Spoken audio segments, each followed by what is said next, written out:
Bienvenidos a esta exploración en detalle. Hoy nos metemos con un material que es denso, de verdad, y fascinante. Una compilación, un análisis de cómo se ha definido el trabajo social. Y ojo, no en cualquier momento, sino a lo largo de 3 décadas clave.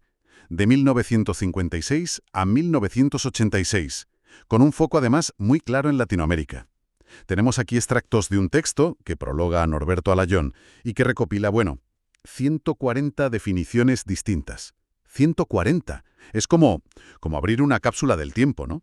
Ver una profesión ahí, debatiéndose, buscando definirse. Exacto. Y nuestra tarea hoy es intentar desentrañar un poco qué nos dice toda esta polifonía, ¿no? Porque no es solo listar definiciones, claro. Se trata de entender qué corrientes hay por debajo. A ver, ¿cómo cambió esa visión de qué es y qué hace el trabajo social en esos 30 años? ¿Qué tensiones había? ¿Qué debates ideológicos, metodológicos que laten, ¿sabes?, debajo de las palabras? Vamos a explorar eso, las perspectivas, los contextos. Perfecto. Ok, pues vamos a desgranar esto. Lo primero, lo que más choca, es el número. 140 definiciones. Dice Alayón que la primera edición tenía menos, pero que para esta segunda, amplió la búsqueda. Cubre del 56 al 86. ¿Por qué esta avalancha? ¿Era una profesión con crisis de identidad? ¿O qué? ¿O simplemente muy dinámica? Es una pregunta clave, sí. Yo creo que probablemente es una mezcla de las dos cosas. Por un lado, refleja que la profesionalización en la región era relativamente joven. Pensemos que la primera escuela latinoamericana es de 1925, en Chile. O sea, hay una búsqueda natural de fundamentos, ¿no? Y por otro lado, pues evidencia un dinamismo intelectual y social enorme en esas décadas. Brutal. Y hay un detalle que Alayón subraya que me parece crucial. Su criterio fue ser exhaustivo, no filtro. Metió todo lo que encontró. Y él mismo lo dice, ¿eh? Intentos llenos de sensatez y rigor, junto a otros que califica de precariedad o extravío. O sea que nos da el panorama completo, sin maquillar. Eso es valioso, ¿eh? Es una visión como cruda de la diversidad de pensamiento, incluso de la confusión que podía haber a veces, ¿no? Tiene un foco geográfico claro. Sí, el dato es que es contundente. 119 de las 140, o sea, el 85%, son de autores o de organismos latinoamericanos. El resto, pues, se reparte: Estados Unidos, Europa, Australia, algún organismo internacional. Y esto es muy significativo, porque sitúa el corazón del debate, digamos, en un contexto regional muy, muy concreto, con sus propias convulsiones sociales, políticas. Piensa en las dictaduras, los movimientos populares, la teoría de la dependencia. Todo eso estaba ahí. Y también académicas, claro. No es que se viviera de espaldas al mundo, ¿eh? Las influencias de fuera están, pero el pulso fuerte, la ebullición conceptual que recoge Alayón es eminentemente latinoamericana en ese periodo. Vale. Otro punto que Alayón deja claro desde el principio es que respeta la terminología original. O sea, si en la definición ponía asistencia social, servicio social o trabajo social, él lo deja tal cual. A primera vista, podrían parecer intercambiables, ¿no? Pero lo son, o marcan territorios conceptuales distintos. No, no, definitivamente no son meros sinónimos. Y su uso, además, va cambiando a lo largo del tiempo que cubre el libro. El análisis que acompaña las definiciones lo deja claro. Servicio social es un término que está muy presente, casi en todo el periodo. Pero trabajo social empieza a ganar mucho terreno a partir de los años 70. En cambio, asistencia social, tiene una presencia casi marginal en esta colección. Aparece muy pocas veces. ¿Y qué implica usar una palabra u otra? ¿Es solo semántica o hay algo más detrás? Va mucho más allá, sí. Refleja concepciones distintas, a veces incluso opuestas, de la profesión. Asistencia social, pues suele evocar una ayuda más puntual, ¿no? Paliativa, casi ligada a la caridad tradicional, a la beneficencia, centrada en la necesidad inmediata. Servicio social ya sugiere otra cosa, una acción más estructurada, más técnica, profesionalizada, a menudo orientada a adaptar al individuo al medio social o a mejorar el funcionamiento dentro del sistema que hay. Y trabajo social, que es la que emerge con fuerza en los 70. Ahí es donde la cosa se pone interesante, sí. Especialmente las corrientes latinoamericanas que estaban influidas por lo que se llamó la reconceptualización, que fue un movimiento muy potente de crítica de renovación del trabajo social en los 60 y 70. Buscaba romper con la dependencia teórica de Estados Unidos, de Europa, y vincular la profesión a los procesos de cambio social de la región. Entonces, claro, el término trabajo social se carga de otras connotaciones, ligadas a la transformación de las estructuras sociales, a promover la conciencia crítica en los sectores populares, la movilización social, una dimensión política mucho más explícita. De hecho, el propio Ezequiel Anderegg, que es una figura clave de esa época y que sale citado varias veces en la compilación, creo que eran las definiciones 60, 61, 62 de su diccionario del 74, él marca explícitamente esas diferencias. Distingue la asistencia como ayuda a necesitados, el servicio social más sistemático adaptativo y el trabajo social latinoamericano. Y lo vincula directamente con concienciación, movilización, organización popular para la transformación. Incluso dice que es distinto del social work norteamericano. Precisamente.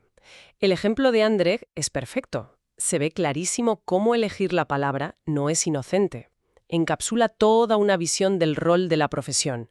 Mantener el sistema o desafiarlo. Mealayón insiste mucho en esto, en leer cada definición anclada en su contexto. Año, autor, país, la situación sociopolítica. Y aquí es donde la colección se vuelve como un espejo de la historia, claro.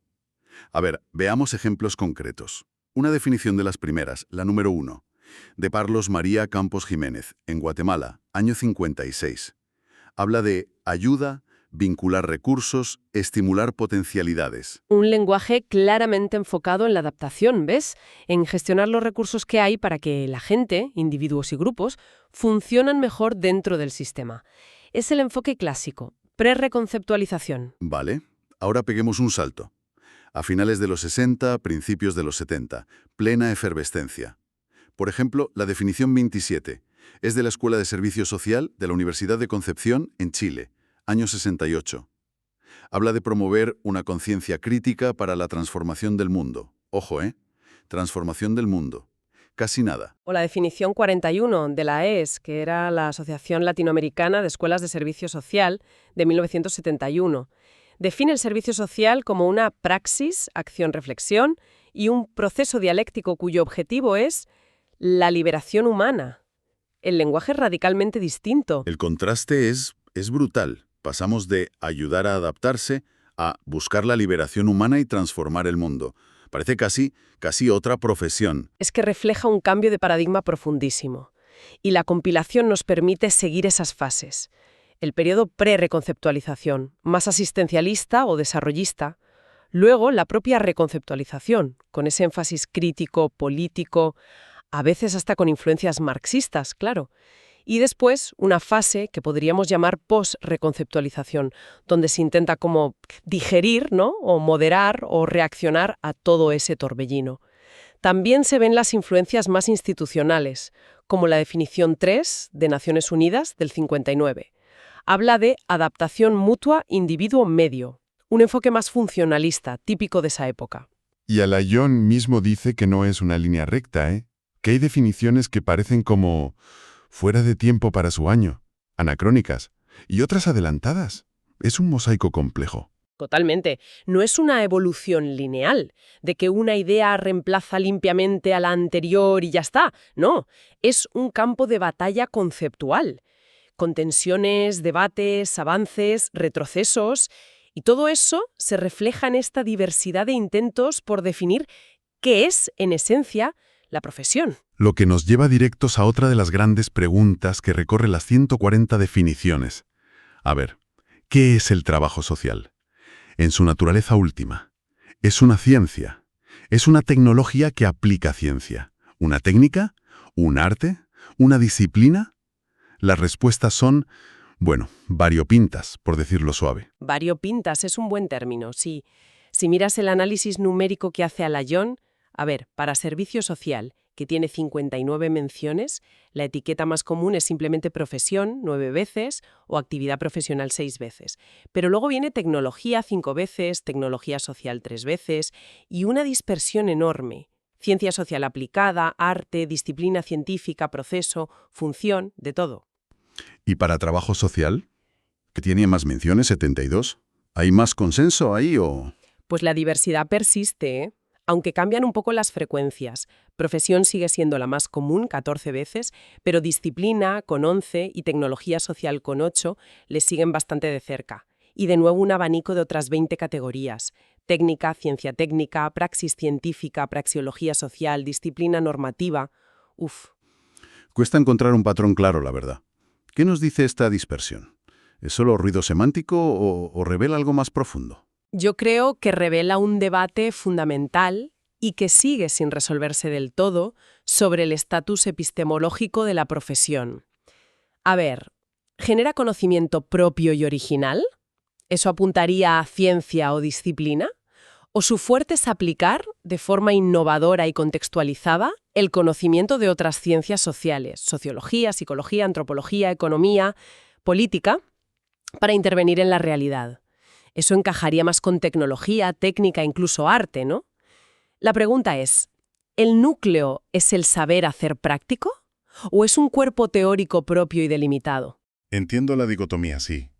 Y el propio Alayón, a través de su análisis o de las definiciones que parece destacar, ¿se inclina hacia algún lado? Pues sí, en su análisis final, y esto conecta con definiciones como la de Okada, de 1974, la 64 parece inclinarse a verla predominantemente como una tecnología social, es decir, una disciplina que fundamentalmente consume o utiliza teoría de las ciencias sociales para fundamentar una acción transformadora sobre lo social. Pero calificarlo de tecnología, aunque sea social, no sé, ¿no choca un poco con esas definiciones tan potentes que hablaban de praxis liberadora o conciencia crítica? Suena como menos épico, quizá. Es una tensión interesante, sí, la que señalas.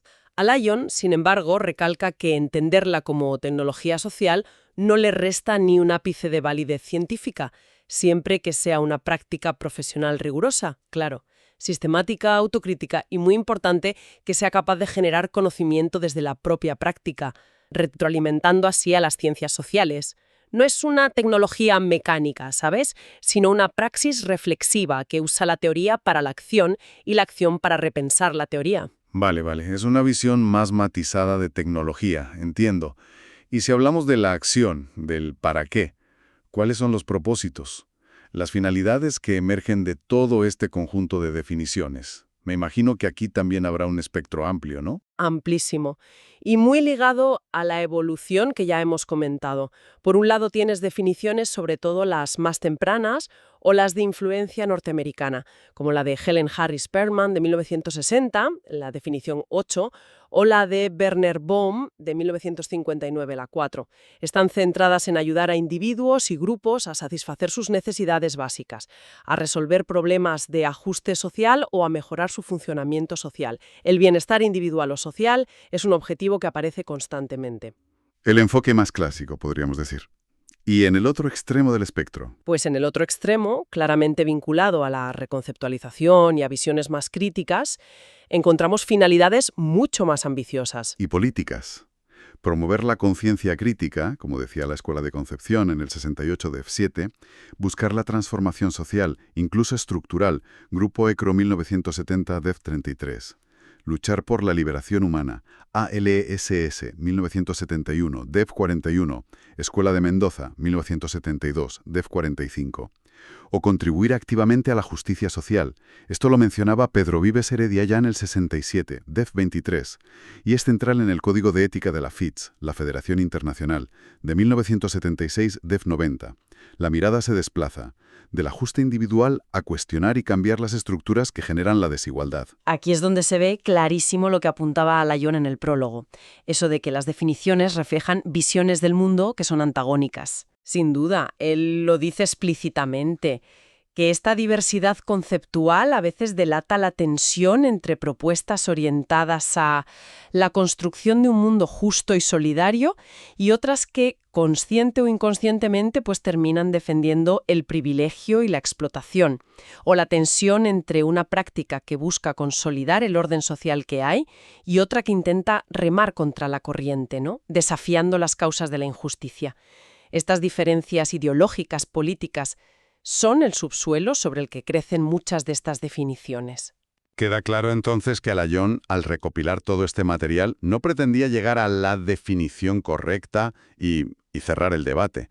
Su intención parece justo la contraria. Justo eso, lo dice abiertamente. Su objetivo no es dar una respuesta, sino ofrecer material para la reflexión seria.